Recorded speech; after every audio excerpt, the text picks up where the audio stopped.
Salut Bruno. Salut Paco, comment tu vas? Très bien et toi? Ouais, nickel. Prêt pour un nouveau sujet? Oui.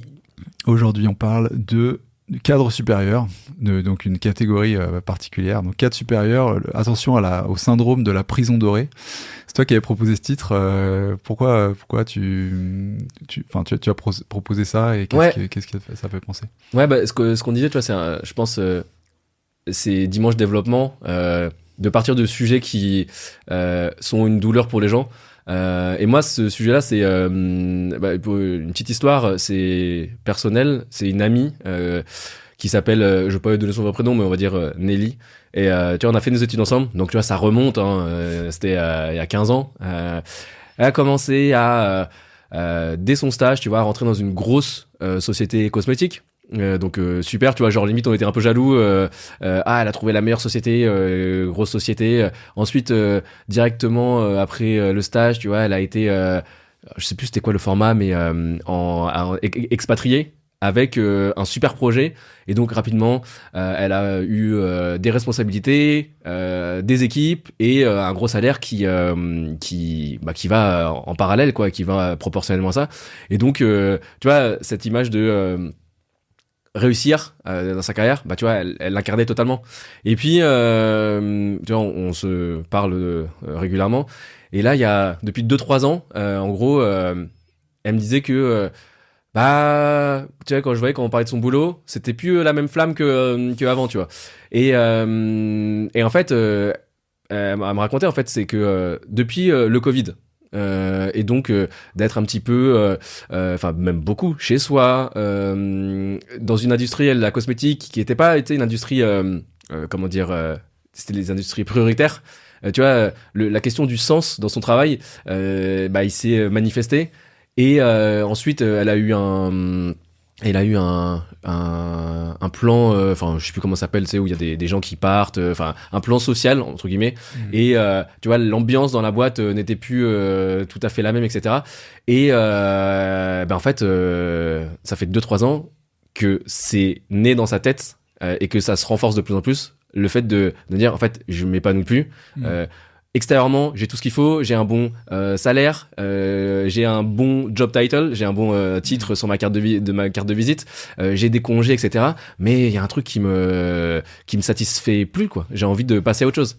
Et sauf que elle me disait, mais en fait, je suis bloqué, j'ai trop de choses et j'ai l'impression que je peux pas en sortir, quoi. Donc c'est vraiment ce sujet-là, tu vois, de la prison dorée que je trouve et bah, paradoxalement, t'as tout, mais en fait, il manque quelque chose intérieurement, quoi. Voilà, c'est ce sujet-là. Je sais pas s'il y a des auditeurs qui se reconnaîtront là-dedans, mais c'est ce sujet-là que je voulais parler. Toi, t'as vécu, soit personnellement, soit des gens que tu connais qui qui sont dans cette situation. Ouais, bah moi l'introspection et le fait que je sois parti de mon boulot pour me lancer à fond dans l'entrepreneuriat, elle est née. Elle est née un peu de ça, si tu veux. Ouais. Je pense que c'est assez naturel. Tu poses des questions. Au début, t'as beaucoup d'espoir, d'espérance, d'attente. Et puis après, t'as la réalité. Et en fait, il y a un moment forcément où tu fais un pas tu fais un retour sur ce que t'as fait. Et tu te dis, bon voilà, par rapport à ce que j'avais attendu, où est-ce que j'en suis? Et est-ce que ce que je vais obtenir a du sens finalement? Parce que toi, rappelle, enfin, je pense que les auditeurs l'ont déjà entendu, mais juste pour ceux qui l'avaient jamais entendu, c'était quoi la carrière que t'avais et jusqu'à où t'es monté et tu vois, c'était quoi ton déclic à toi? Tu sais, quand je te disais, là, Nelly, c'était Covid et plan social. Toi, il y a eu quoi qui t'a fait entre guillemets switcher ou qui a fait le déclic de, en fait, j'ai plus envie de ça, quoi. Moi donc moi j'étais dans une boîte américaine où t'avais des systèmes de promotion dans la finance, c'est ça? Dans la finance, j'étais chez Moody's, dans une agence de notation. Et il y a voilà, clairement c'est assez bien établi que t'as des promotions au bout de 2-3 ans, tu vois, c'est assez cadré, tu vois. Mais c'est quand même sur le bon vouloir de ton chef, le bon vouloir en fonction de ce que tu produis. Moi, le déclic, le début de ma réflexion, c'était, j'avais toujours voulu être expatrié au Brésil, donc j'y suis allé grâce à eux. Mais là-bas, j'ai bossé comme un dingue. J'ai moins profité que j'aurais dû, je pense. Enfin, j'ai beaucoup profité, mais tu vois, d'être à l'étranger, d'embrasser la culture, etc. et tout. Et trop focus sur le boulot et pas assez sur le perso, ça. Exactement, dans un objectif de monter. Et en fait, tu vois, mais je le sais, hein, j'étais vraiment dans une optique assez aveugle. Quand t'es comme ça, tu vois, t'es focus sur un objectif, t'y vas à fond et tu te poses pas la question du est-ce que ça arrivait. Et en fait, j'ai eu beaucoup de frustration. Tu vois, la promotion, elle est arrivée, tu vois, une année plus tard que je l'avais espéré. C'est un détail, mais dans ta tête, tu t'es vraiment mis à 100, tu vas travailler de longues heures, tard le soir, et un temps que tu retrouves plus, tu vois. Et donc la réflexion, elle est née là, cette frustration à ce moment-là de pas avoir été promu parce que mon boss simplement à un moment donné il a privilégié quelqu'un d'autre pour tu vois, un truc vraiment arbitraire, mais que tu prends toi pour j'ai pas bien performé, et donc de là est commencé à venir un petit peu le questionnement. C'était début au Brésil que j'ai commencé à écouter ton podcast d'ailleurs. Ça coïncidait peut-être. J'entendais des mecs en immobilier qui faisaient des parcours assez incroyables, et donc Aîné a commencé à germer en moi cette idée justement d'investir pour rééquilibrer en fait le temps que je passe dans des trucs qui ont de l'impact autre que dans mon boulot. Et de faire en fait une vision plus large que juste la vision dans mon poste, dans mon tu vois, avec cet employeur dans ce poste-là, où est-ce que je peux monter, tu vois, parce que ça c'est dans un paramètre très très étroit, si tu veux, très étroit, alors qu'en réalité si tu regardes un champ plus large de tes compétences et tes envies et tes intérêts, il y a le champ des possibilités est beaucoup plus grand que ça. Donc voilà, moi, ma frustration, elle est née vraiment de là, et je me suis dit, il faut que je change quelque chose. Et voilà ce que j'ai fait ensuite pour rentrer en France. Et en plus, tu sais, j'aime bien comme tu te dis, tu vois, des fois on voit cette analogie avec une échelle, tu sais, tu montes, tu vois, c'est bien fait, tu vois, on te montre quelle est l'étape supérieure. Donc tu sais, on te dit, tu vois, un petit peu la carotte, tu vois, ça va être ça ensuite, si tu fais bien ça va être ça. Donc on a cette idée linéaire, et en fait, si tu t'en rends bien compte dans une entreprise, en fait, c'est pas linéaire, et c'est pas une voie, une échelle avec deux bords parallèles. C'est plutôt une pyramide en fait, parce que en réalité, quand tu veux monter, bah il y a aussi de moins en moins de personnes en haut, jusqu'à arriver le CEO, il y en a juste un, tu vois. Et du coup, la frustration que t'as vécu, tu vois, en fait, c'est toi tu te dis tu vas monter parce que tu te dis bah en fait la place elle est pour moi. Alors qu'en fait, dans une vision pyramide, bah toi t'espères monter, sauf que vu qu'il y a plus de gens qui peuvent prétendre qui sont du bas, qui vont aller vers le haut, que de place, bah en fait la place a été prise comme une chaise musicale par quelqu'un d'autre, quoi. Et je pense que ça c'est frustrant entre ce qu'on te fait croire et ce qu'on te dit c'est bon, ça va le faire, et en fait la réalité c'est que non, en fait c'est un espèce de champ de bataille où tu vois, tu dois gagner, alors que en réalité est-ce que c'est vraiment ta guerre, quoi. Exactement c'est ça. Et c'est vrai que moi je rencontre beaucoup de gens qui sont dans ce cas-là aussi, et il y a c'est vrai qu'il y a aussi un autre aspect qui m'a fait bouger, c'est que il faut pas se le nier en fait. Le nier quand tu deviens plus âgé, tu vois, et t'as moins d'énergie. Quand t'as des enfants, t'as moins d'énergie, et en fait, tu te mets en concurrence en fait dans une boîte avec des jeunes qui ont tout le temps pour passer, qui ont tout à prouver, et tu peux pas te mettre dans une situation de concurrence avec le même, tu vois, c'est pas possible. Et en fait, il faut le reconnaître, je pense, et en général dans les boîtes, si t'es vraiment bon, t'es un bon actif, en fait, justement, tu peux monter parce que t'as acquis des expertises, de l'expérience, et ensuite tu peux te développer dans deux voies finalement. En fait, soit tu fais du management, parce que t'as avec cette expérience, t'as cette facilité de passer un savoir aux autres. Soit tu vas vraiment, tu deviens un expert de quelque chose, tu vois. Donc, typiquement, moi, dans ma branche, je pouvais être expert banque, assurance, tu vois, enfin, je dis n'importe quoi, mais ou d'un produit en particulier, parce que t'as passé du temps là-dessus, t'as développé une expertise, un intérêt, et c'est cool, tu vois. Sauf que il y a vraiment, si tu fais pas attention et si tu considères pas, même en tant que salariat, que ton activité, elle est pas ad vitam aeternam, mais qu'il faut rester compétitif, tu vois, et que c'est constant, ça. Si tu t'as assis sur tes lauriers en disant, tu vois, en comptant juste le nombre d'années que t'as passé dans la boîte qui pourrait te protéger, bah, je pense que tu fais vraiment erreur. Parce que justement, c'est qu'est-ce que t'en as fait de ton temps, tu vois. Est-ce que t'es toujours bankable? Est-ce que ta boîte a besoin de toi? Vraiment considérer ton rôle dans l'entreprise comme dans n'importe quel autre cadre que celui de salariat, tu vois. C'est-à-dire une offre-demande, une compétence, quelque chose à monnayer. Il faut que derrière, ça matche, tu vois. Et il y a trop de gens encore qui sont je trouve, dans ce silo de se dire un peu affectif, un peu émotionnel. Mon chef m'aime bien. Ou est-ce qu'il y a un peu de ça aussi, hein, faut pas se leurrer aussi. Bien sûr. Donc je vais pouvoir rester ou je vais pouvoir t'augmenter et de lien vers les stratégies de copinage, etc., que je trouve que j'aime pas trop, mais voilà. Non, mais c'est intéressant parce que moi je m'étais noté tu vois entre guillemets un plan pour réussir à s'évader de la prison, tu vois, et du coup juste 3 points, c'était essayer de rejoindre un groupe qui veut s'évader et muscler, préparer son évasion. Et c'est ce que tu disais, tu vois, et avoir la vision de en fait quelles compétences j'ai et en fait est-ce que je suis et les compétences que j'ai, elles sont uniquement valables dans le job que je fais aujourd'hui ou potentiellement transférables dans d'autres. Et le plus souvent, c'est transférable dans d'autres. Parce que j'ai l'impression, tu vois, la prison dorée que les gens peuvent vivre, c'est pas leur job qui est une prison dorée. Tu vois, techniquement...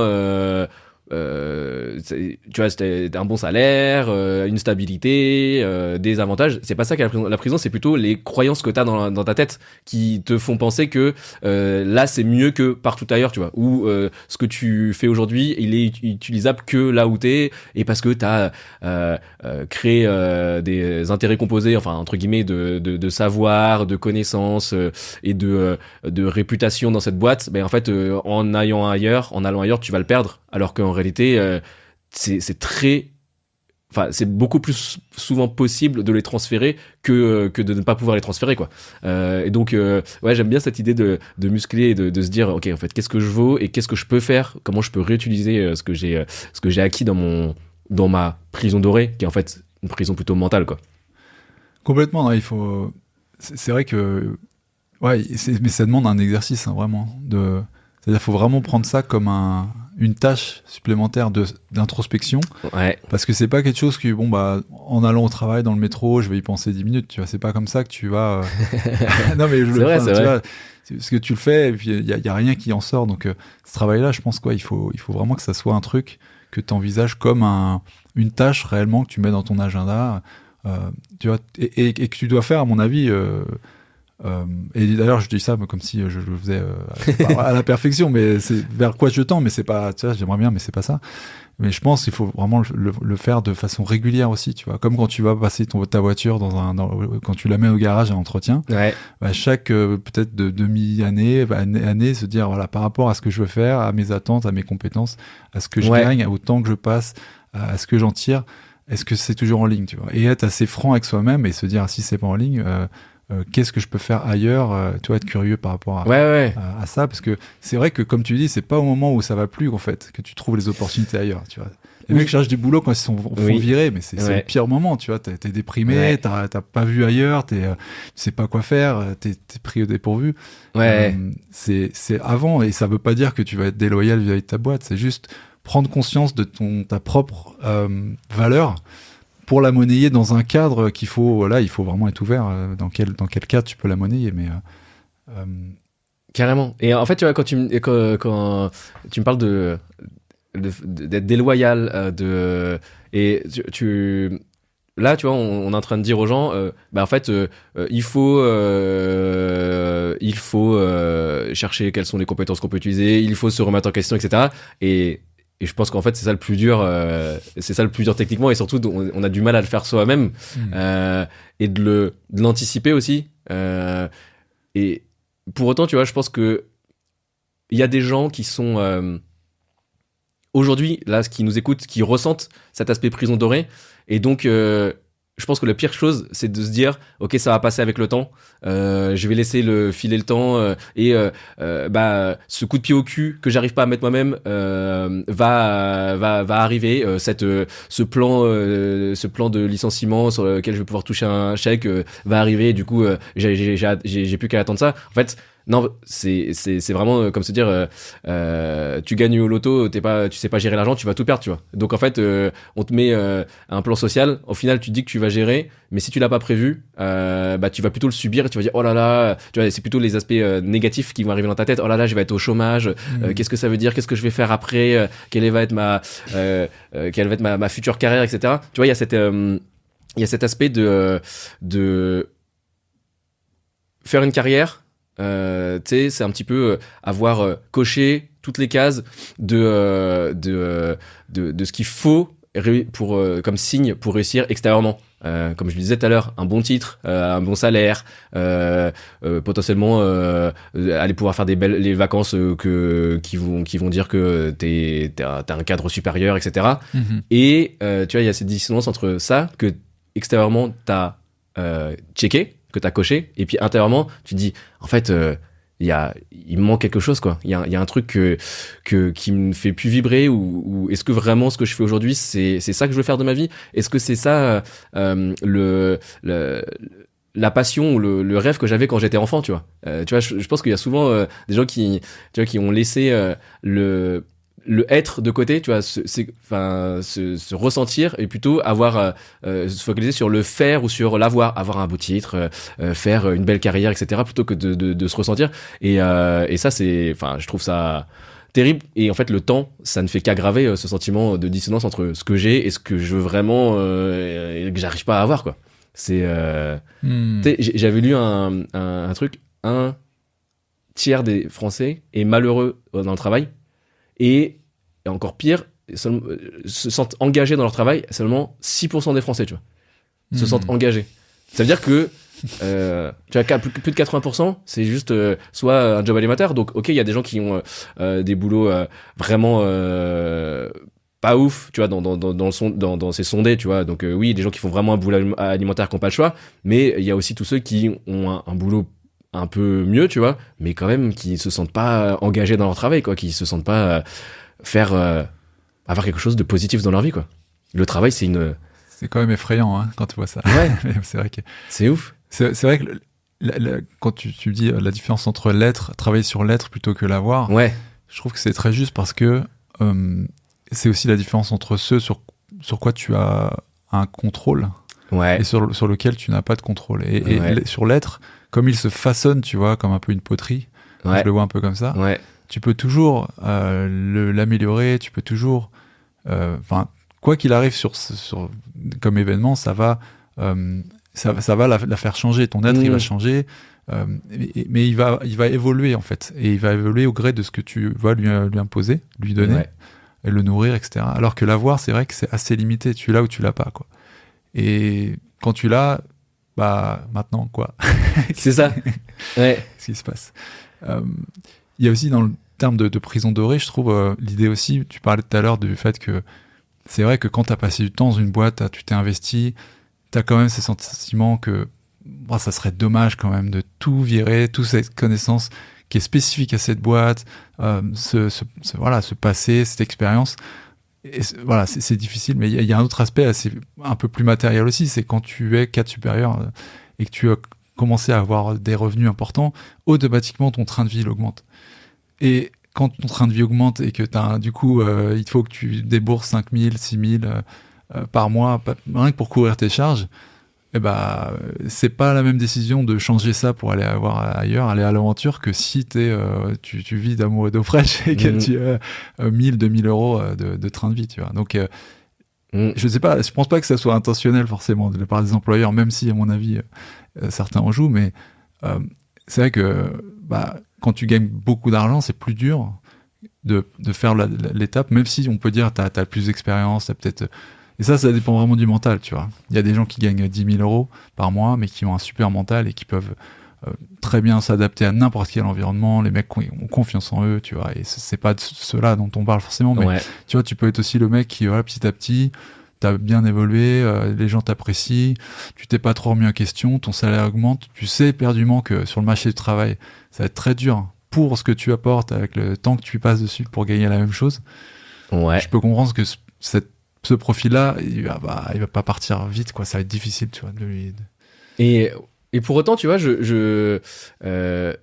je pense que quelqu'un qui va gagner 10 000 euros et qui est dans un poste qui gagne 10 000 euros, je vois pas pourquoi il pourrait pas changer ou faire quelque chose d'autre qui va lui rapporter 10 000 euros, mais en ayant, tu vois, parce que c'était quoi, c'est une citation de Shakespeare, il disait en fait la vie c'est une pièce de théâtre et parfois il faut juste changer le décor ou juste la troupe ou juste les répliques du personnage principal pour changer la pièce. Mais il n'y a pas forcément besoin de changer tout d'un coup, forcément, pour que l'histoire elle soit autrement, que t'aies quelque chose de mieux, tu vois.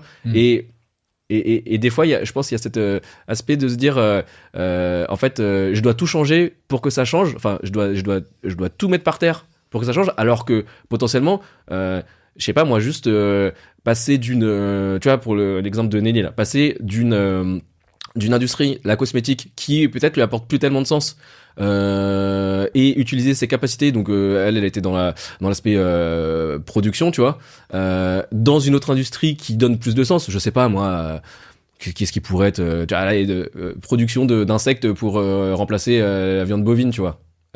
Donc c'est un exemple au hasard, tu vois, mais de se dire ok, tu vois, ça c'est une industrie qui a du sens, qui est liée avec le changement, enfin aider à combattre le dérèglement climatique, si c'est un sujet qui intéresse, tu vois, ou en tout cas ça peut donner du sens. Et tu vois, en fait ça peut être juste ça le switch, mais potentiellement tu peux gagner bien, même plus, et même ça se trouve, si tu rejoins une startup, tu vas être le premier employé production, la startup elle lève quelques millions dans 2 ans, ton salaire il a pris beaucoup plus, et en plus t'as des parts dans la boîte, tu vois.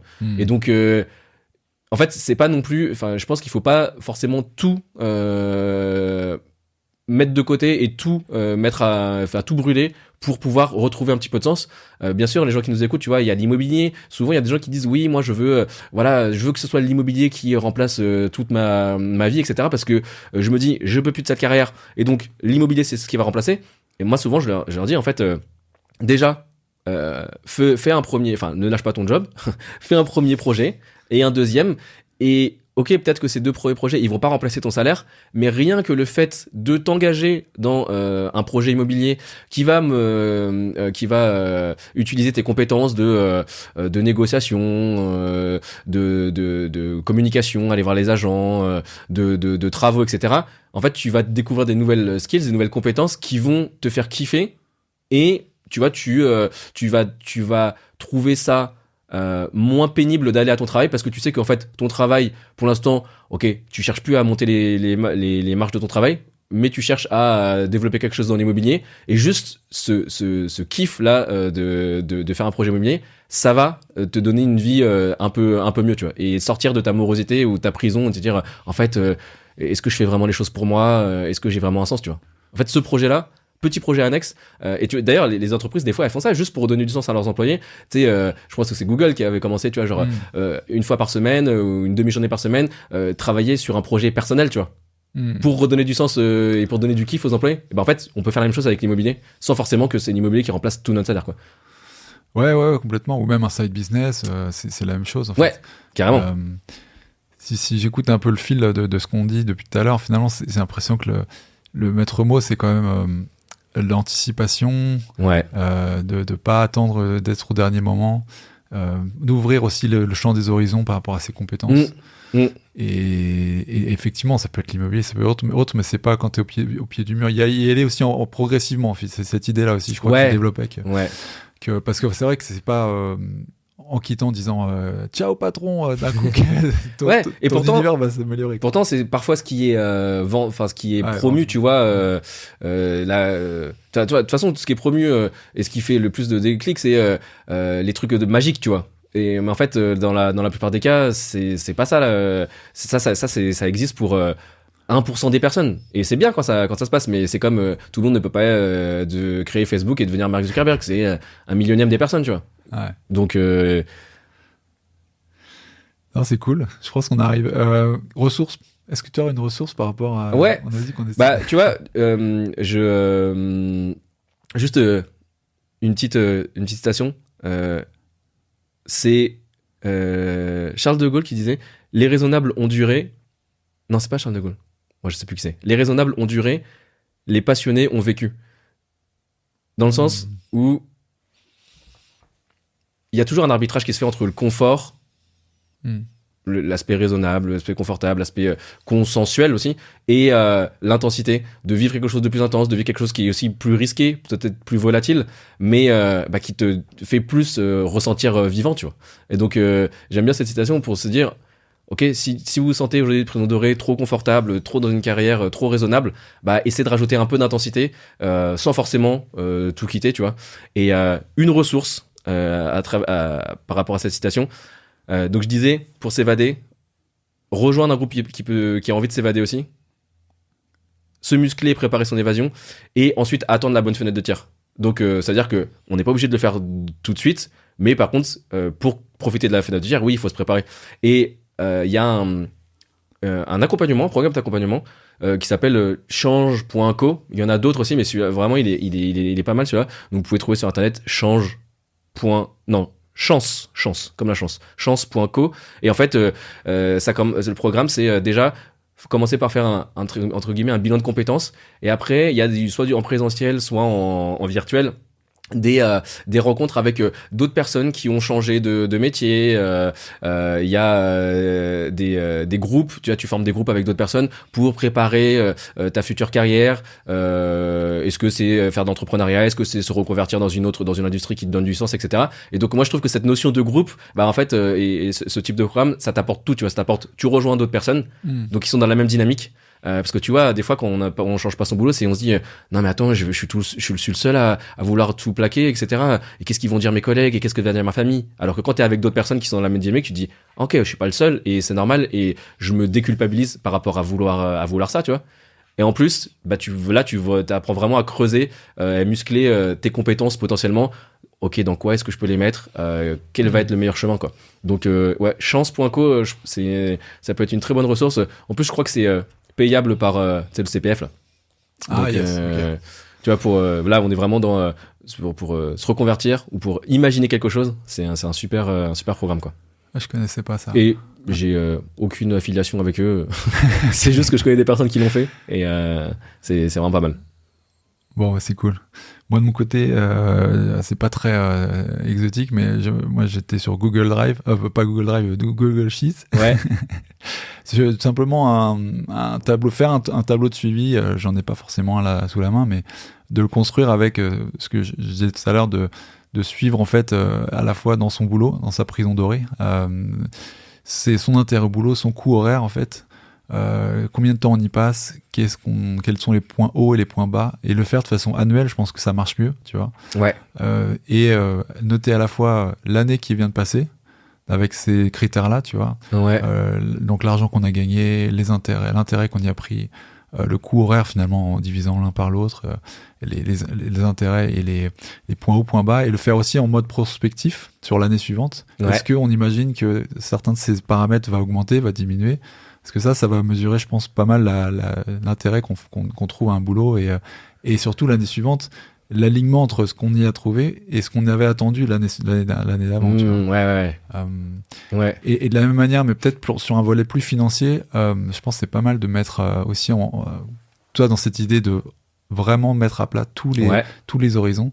C'est que toutes les ressources dont on pense au salaire, mais il y a d'autres ressources qu'on peut gagner, tu vois, des contributions à un PER par exemple, épargne salariale également, tu vois, qu'on voit pas, tu vois, nous, forcément, mais qui est là également. Oui. Les points qu'on gagne à la retraite en fait, et de mettre vraiment tout ça sur un bilan un peu financier, pour se faire une idée en fait de quelles sont les ressources que je consomme et d'où elles viennent en fait, la provenance des ressources que je consomme. Et dans un but, je pense, moi que je trouve que tout le monde devrait faire, c'est diversifier au maximum ses sources. Donc commencer à inclure, tu vois, est-ce que l'investissement IMO par exemple, ou l'investissement en bourse, les intérêts, les dividendes ou quoi, quel pourcentage de mes ressources, encore une fois à l'année, ça représente, tu vois. Ça se trouve c'est 2% seulement, tu vois. Et là tu dis bon, il y a un petit déséquilibre, on va essayer de rééquilibrer, tu vois. Yes. Je pense que c'est pas mal de demander aux gens dans les commentaires, est-ce qu'ils ont déjà entamé des démarches pour essayer de se préparer à sortir de leur prison dorée.